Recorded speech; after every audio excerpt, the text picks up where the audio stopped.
Hello everyone, welcome to my YouTube channel. मैं doctor Shivam Arora and I hope you all are doing very fine. तो welcome करता हूँ हमारे इस चैनल पे, जहाँ पे हम नीट पीजी 2024 से रिलेटेड जो वीडियोज़ आपको देते रहेंगे, प्रोवाइड करते रहेंगे। लास्ट ईयर काफ़ी अप्स एंड डाउन्स देखे, हम सभी ने देखे, आपने भी देखे, हमने भी देखे। काफ़ी कैंडिडेट्स ऐसे थे जिनको कॉलेज मिल गया और काफ़ी ऐसे थे जिनको नहीं मिल पाया। कुछ स्कोर की वजह से रह गए, कुछ रैंक की वजह से रह गए, ठीक है। कुछ काउंसलिंग उस तरीके से नहीं करी उन्होंने जिस तरीके से हमने सलाह दी थी, ठीक है। कई अपनी मन मर्जी चलाते गए, उस वजह से भी उनको कॉलेजेस नहीं मिले। तो बहुत सारे फैक्टर्स रहे, बहुत सारी ऐसी चीज़ें हुई जो अनएक्सपेक्टेड थी, जैसे कि जो परसेंटाइल है वो बिल्कुल ही जीरो चली गई, ठीक है। काफ़ी अपर रैंक वालों को कॉलेज मिल गया और लोअर रैंक वाले पीछे छूट गए।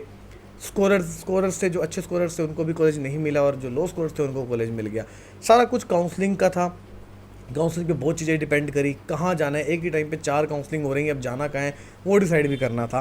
तो वो लोग कई बार डिसाइड नहीं कर पाए, काफ़ी कैंडिडेट्स समझ नहीं आया, अच्छे काउंसलर नहीं मिले, बहुत सारे मल्टीपल फैक्टर्स थे। बट कोई बात नहीं, जैसा भी रहा लास्ट ईयर। बट इस ईयर के लिए पहले तो मैं आपको सभी को बता दूँ, all the very very best आने वाले एग्ज़ाम के लिए, ठीक है। और इस वीडियो में बात करेंगे लेटेस्ट अपडेट के बारे में, नीट पीजी 2024 से रिलेटेड।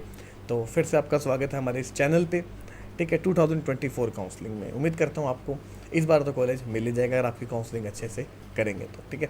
तो बात करते हैं आप एग्ज़ाम डेट के बारे में। तो एग्ज़ाम डेट जैसे कि आपको पता फाइनलाइज हो चुके हैं, 24 को आपका एग्ज़ाम यहाँ पे होने जा रहा है, ठीक है। 24 जून को आपका एग्ज़ाम होगा और लगभग 1 से 1.5 महीने के बाद है जो रिज़ल्ट आ जाएगा।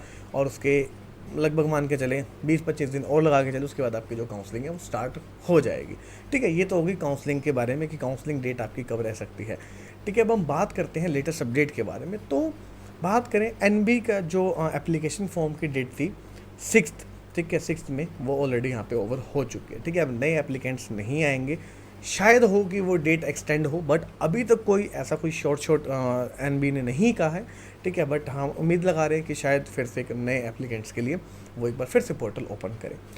काफ़ी कैंडिडेट्स ऐसे हैं जिनसे कुछ एडिटिंग में मिस्टेक हो गई, ठीक है, फॉर्म फिल करते टाइम मिस्टेक हो गई, तो उनके लिए 10th ऑफ मई से पोर्टल ओपन किया जाएगा। क्या चीज़ें वो जो चेंज नहीं कर सकते, जैसे अपना नेम नहीं चेंज कर सकते, फादर नेम, मदर नेम, ठीक है, डेट ऑफ बर्थ नहीं चेंज कर सकते। तो ये सब कुछ चीज़ें हैं जो आप चेंज नहीं कर सकते। और बाकी इसके अलावा आप सारी चीज़ें हैं जो यहाँ पे आप चेंज कर सकते हैं। 10 से लेके 16 तक जो आपका पोर्टल है ये आपका ओपन रहने वाला है, ठीक है। इसके अलावा अपना जो सेंटर है वो भी आप चेंज नहीं कर सकते, इन चीज़ों का ध्यान रखना है। और इसी के बीच एक बहुत ही बड़ा ट्विस्ट आया है। ट्विस्ट क्या आया है मैं आपको बताऊँ। एनबीए की तरफ से एग्ज़ाम पैटर्न चेंज कर दिया गया है। Exam pattern has been changed by NB. अब क्यों किया है, क्यों नहीं किया गया है वो जाने, बट ऐसा जो इंस्टीट्यूट्स हैं, जो कोचिंग सेंटर्स हैं, उनको भी नहीं पता था कि ऐसा कुछ चेंज होने वाला है। तो इससे काफ़ी स्टूडेंट्स को मौका मिलेगा और काफ़ी स्टूडेंट्स का यहाँ पे लॉस भी हो सकता है, ठीक है। तो यहाँ पे दोनों ही पॉइंट्स हो सकते हैं, प्रोस भी हो सकते हैं, उसके कॉन्स भी हो सकते हैं, ठीक है। लेकिन अब हम बात करें क्या पैटर्न हुआ है बेसिकली, तो हुआ क्या है, ABCDE 5 सेक्शंस में आपका अब ये जो है पार्ट डिवाइड कर दिया गया है। ABCD, ठीक है।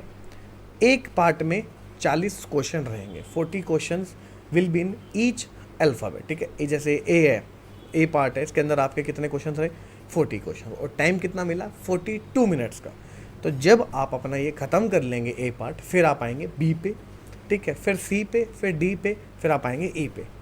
अगर आपका ए पार्ट, जो सबसे बड़ी दिक्कत आ रही है इसमें क्या आ रही है, जो अब तक कन्फ्यूज़न क्रिएट हो रही है, ए पार्ट अगर जैसे आपने कर लिया, ठीक है, ए पार्ट आपने सोल्व कर लिया, आपने अपने 40 क्वेश्चन अटैम्प्ट कर लिए, फिर आप बी पे आ जाएंगे। लेकिन बी पे अगर आ गए तो आप ए वाले दोबारा से जो उसको एडिट नहीं कर पाएंगे, उस पर रिव्यू नहीं ले पाएंगे। तो एक ये बहुत बड़ा कौन हो सकता है, बहुत बड़ा एक ड्रॉबैक हो सकता है, ठीक है। तो इसका आपको थोड़ा ध्यान रखना है, क्योंकि ठीक है, जैसे आप पहले क्या होता था ना कि आपने एग्ज़ाम दिया, क्वेश्चंस आप फिल कर रहे हैं, तो आप बाद में रिव्यू ले सकते थे, ठीक है। पहले हम करते क्या थे कि जैसे अच्छे अच्छे क्वेश्चन आए उनको अटैम्प्ट कर लिए, बाद में थोड़े से जहाँ पे स्ट्रेस लगाना है, थोड़ा माइंड लगाना है, उस क्वेश्चन को बाद में अटैम्प्ट करते थे। लेकिन अब क्या होगा, आपने एक बार अटैम्प्ट कर लिया तो आप उस वाले पार्ट में दोबारा नहीं जा सकेंगे, ठीक है। तो थोड़ा सा अब आपको प्रैक्टिस की जरूरत पड़ेगी। काफ़ी सारे ऐसे सेंटर्स हैं, कोचिंग सेंटर, जिन्होंने स्टार्ट कर दिए इसी तरीके से ही वहाँ पे जो है मॉक टेस्ट लेने स्टार्ट कर दिए हैं। तो आप अगर अच्छे से रिवीजन करते हैं तो चीज़ें काफ़ी परफेक्ट हो सकती हैं। बट जो कैंडिडेट्स पिछले 2 साल से प्रैक्टिस कर रहे हैं लगातार उसी सेम फॉलो पैटर्न करते हुए, तो उनको थोड़ी सी डिफिकल्टी यहाँ पे आ सकती है, ड्रॉपर्स को थोड़ी डिफिकल्टी आ सकती है। ठीक है, जो नए कैंडिडेट्स हैं वो तो अपने हिसाब से प्रिपेयर करेंगे, बट थोड़ा सा कंपटीशन अब टफ हो सकता है। स्कोर जो हम एक्सपेक्ट कर रहे थे थोड़ा सा ज़्यादा, वो 5-10 मार्क्स नीचे आ सकता है।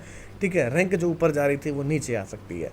ठीक है, तो काफ़ी वेरिएशंस देखने को मिलेंगी, कंपटीशन थोड़ा और इसमें हमें देखने को मिल सकता है, थोड़ा टाइट हो सकता है। ठीक है, क्योंकि एक एक स्कोर से भी बहुत फ़र्क पड़ता है। पहले रिव्यू ले लेते तो दिमाग में 100 चीज़ें आ जाती हैं, ठीक है, बंदे के आधे घंटे में 40 मिनट में, लेकिन अब आपको एकदम से ए पार्ट ख़त्म किया फिर बी पे सी पे है। ठीक है, तो काफ़ियों के लिए फ़ायदेमंद होगा, काफ़ियों के लिए नुकसान होगा। तो अगर आप एक हिसाब से प्रिपेयर करते हैं, ठीक है, जैसे पैटर्न बताया गया उस हिसाब से प्रिपेयर करते हैं, अपना टाइम देख के क्वेश्चन अटैम्प्ट करते हैं, आज से प्रैक्टिस करना स्टार्ट करते हैं, तब जाके जो है जो चांसेस हैं वो बढ़ते हुए दिखेंगे आपके स्कोर के। ठीक है, उसके बाद रिजल्ट आएगा, तभी आपका काउंसलिंग में अच्छी होगी, और काउंसलिंग अच्छी होगी तो आपको एक अच्छा कॉलेज, एक अच्छी ब्रांच आपको मिल पाएगी। लास्ट ईयर तक हमने देखा जो ब्रांच उससे भी लास्ट ईयर मिल रही थी वो भी नहीं मिली, उससे बिल्कुल लोअर, मतलब कईयों को तो बिल्कुल ऐसे मिल गई जैसे बिल्कुल नॉन क्लिनिकल मिली, कईयों को तो पैरा क्लिनिकल से भी काम चलाना पड़ा। ठीक है, तो वो सब चीज़ें ध्यान रखें, काउंसलिंग अच्छे से करेंगे तो चीज़ें अच्छे से हो जाएंगी। अभी भी बता रहा हूँ, ठीक है, अभी से अपनी प्रिपरेशन करनी शुरू करते हैं, पहले अपना एग्ज़ाम में फोकस करें, काउंसलिंग वाला पार्ट बाद में भी होता रहेगा। ठीक है, और अगर आप अभी से बुक करके रखना चाहते हैं, ठीक है, ताकि हमारी टीम कस्टमाइज़ करे आपके हिसाब से, क्या क्या कॉलेज फ़िल्टर करके स्टार्ट कर दे वो सब चीज़ें करना, तो नंबर नीचे दिए, उस पर आप कॉल करके हमारी जो काउंसलिंग की सर्विसेज है अवेल कर सकते हैं। स्टार्टिंग के दिन अभी कुछ डिस्काउंट भी हम दे रहे हैं। ठीक है, अभी आपको 10 to 15% का आपको डिस्काउंट यहाँ पे मिल जाएगा। आप कॉल करके पूछ लीजिए उस टाइम पे क्या डिस्काउंट चल रहा है, आपको बता दिया जाएगा। ठीक है, आप ये बुक कर सकते हैं। और ये भी के लिए वीडियो थी, मिलेंगे आपसे इसी तरह से रेगुलर अपडेट्स के साथ नीट पीजी के। मिलेंगे नेक्स्ट वीडियो में। Until then, goodbye, take care.